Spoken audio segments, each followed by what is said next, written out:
Space, the final frontier. These are the voyages of Starship Enterprise. Now, if anybody here has ever watched Star Trek, which premiered almost 45 years ago, you remember those lines. I enjoyed watching Star Trek, not a full-blown Trekkie, but I thoroughly enjoyed it mostly because of the gadgets. I love the gadgets, they just seem so out of this world, out of space. Well, fast forward to today, and you can actually see some of those gadgets in reality. We'll take Captain Kirk and his communicator. He'd beam down to the planet, flip it out, dial up, let's say Scotty, and say, hey, beam me aboard. Fast forward to today, it's 2010, someone flips out their flip phone. Dial up a number, and you can speak to somebody who's on the other side of the planet. Totally unheard of in 45 years ago, because I just lost the math, but you get the point. Star Trek The Next Generation, Captain Picard was always walking around with this little square. He'd write stuff on it, take pictures, look at images. Here we are today, iPads, other tablets. So you can see how a dream, something that seemed unachievable then, has become reality today. Technology is always changing and ever evolving. How many people here have ever used a 5-inch floppy disk? A few people. A lot of people use flash drives. They know about the 3.5-inch disc, but some people aren't too familiar with the 5-inch disc. And I just use that as an example to see how technology has changed over the years. It's gotten smaller, and in some instances, it's gotten better. I'm going to pick you just because you happen to be here. So you said you use a floppy disk.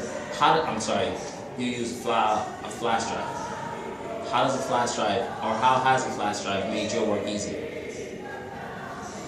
Well, I can take it with me, basically. So portability, mobility of it. Technology, that's one of the biggest things to me that I enjoy about technology, is how it has made things more portable. Me personally, I work in field operations. So what does that mean? My crew, we go out, we dig a hole in the street, we find a gas line, do some maintenance, perform some repair.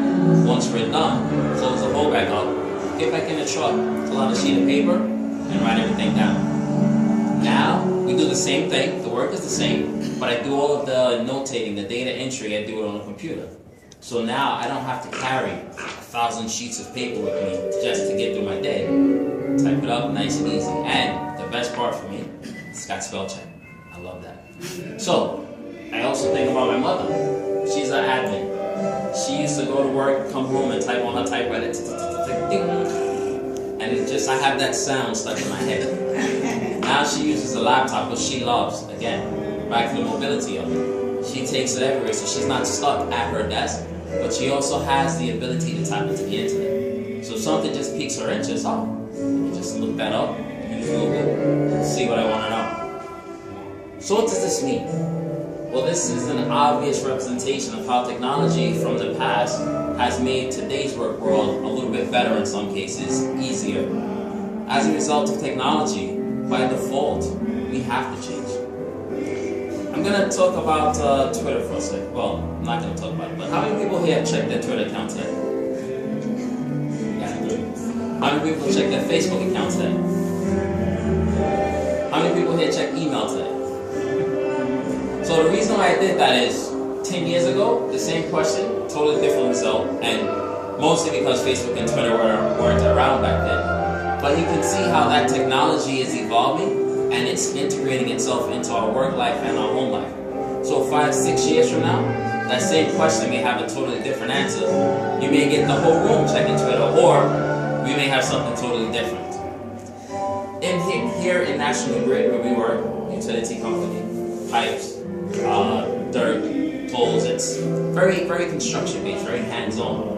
But because of the advent of technology and social media and all of that, we actually have a position within National Grid where someone's sole purpose is to monitor all the different social media outlets, Facebook, Twitter, Instagram, LinkedIn, just to make sure National Grid's image is consistent. Imagine that as a viable career choice. Something you would never think of 10 years ago, but technology, it's changed the way we work. Adonis, think about what you do today for work. Can you give me an example of how technology can make your job better? How it can or how it does? How it can. Because it's already had some impact, I'm sure, today. But now going forward, can you think what down the road may become better as a result of technology? I can tell you how I just had experience that it's made it better. Something like Dropbox, where I had that old computer, I was going through my room and I had to get something off of there, but I didn't have a flash drive, I didn't have internet on that. I did have internet, but I didn't have nothing to connect it to my PowerBook. So I realized I had a Dropbox there. What I did was, after about 10 minutes of trying to go crazy and find out what I could do, I slid it to Dropbox, and 10 seconds later, it's in my PowerBook. So, moving forward, I don't know, I think about how I used to walk around with a USB drive, flash drive, and now I can just use something like Dropbox to kind of just transport it. So I don't know if we can improve from that, but that's kind of... Well, listening to what you're saying, because you mentioned Dropbox, cloud computing. So right now you walk around with a flash drive, but going forward you wouldn't even need a flash drive anymore. You would just have internet wherever you go, and you would have your own cloud device or your own cloud account. You can tie into that. The reason why I bring that up is just to say technology has already made an effect. It's changed the way we work today. As a result, instead of a 5-inch floppy disk, we're using a flash drive. Technology will change the way we work tomorrow. Think about how you work today and ask yourself, are you ready? Will you be prepared for the change in technology and the change in your workforce? Thank you.